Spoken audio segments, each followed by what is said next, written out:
Melli sbaglia anche l'appoggio. Heinz dopo il rimbalzo offensivo può correre Brescia con Petruccelli che mette le molle sotto le scarpe, schiaccia il 6-0. Blocco alto di Melli per favorire Devon Hall che cerca di andare dentro da Melli. Il taglio di Mitoglu legge la perfezione Nicolo Melli e serve l'assist al greco. Con Mitrulon che dall'altra parte però perde il pallone, può partire l'Olimpia in 3 contro 1. Di Leni per Melli che arriva a rimorchio e affonda le mani nel ferro. E superare proprio in chiusura di primo quarto. Gabriel ci riprova da 3, questa va dentro. Era 0 su 4 dal campo Kenny Gabriel.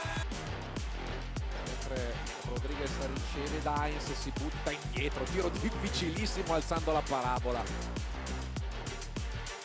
Milano pronta a cambiare la sua front line, sul cubo dei cambi vanno Mitoglu e Melli, ma nel frattempo continua a segnare l'attacco bianco-blu. Palla torna in mano all'ex giocatore di Trento, ancora Petruccelli, diabolico, riesce a recuperare un altro pallone, conclude anche con il layup in contropiede. Nuovo della Valle, questa volta marcato da Rodriguez, arriva a centro area, scarico per Cobbins che trova la schiacciata. Volta il rientro di Milano non è dei migliori. Petruccelli continua col suo 100% dal campo, bravo Pippo Ricci, che tempismo a seguire il rimbalzo.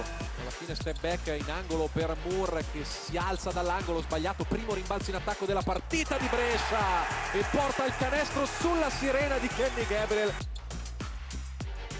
Marcato da Petruccelli, reduce da un primo tempo sensazionale in entrambe le metacampo. Hall trova la penetrazione, trova anche l'assist per Melli che schiaccia i primi due della ripresa. Bond arriva con Kenny Gabriel che trova Burns sotto canestro, sbagliato il primo tiro, c'è il rimbalzo offensivo e c'è anche il primo canestro dal campo della partita di Amedeo Della Valle. Extra pass di Shields in angolo, Datome non vuole prendere quel tiro, lo vuole prendere frontalmente Shields, seconda tripla in fila per il Milano.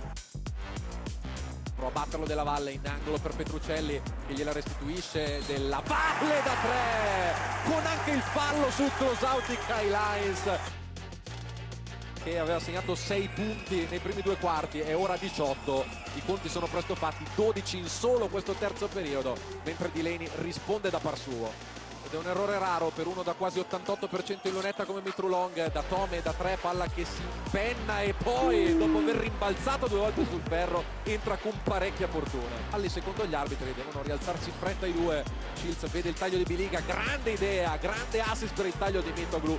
Temperanza comunque con i limiti di capienza che sono ancora in vigore per qualche settimana.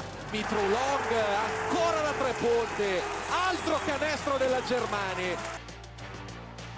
Della Valle di gestire il pallone, di far trascorrere qualche secondo per poi prendersi una delle sue triple. Questa è una delle triple di Amedeo Della Valle.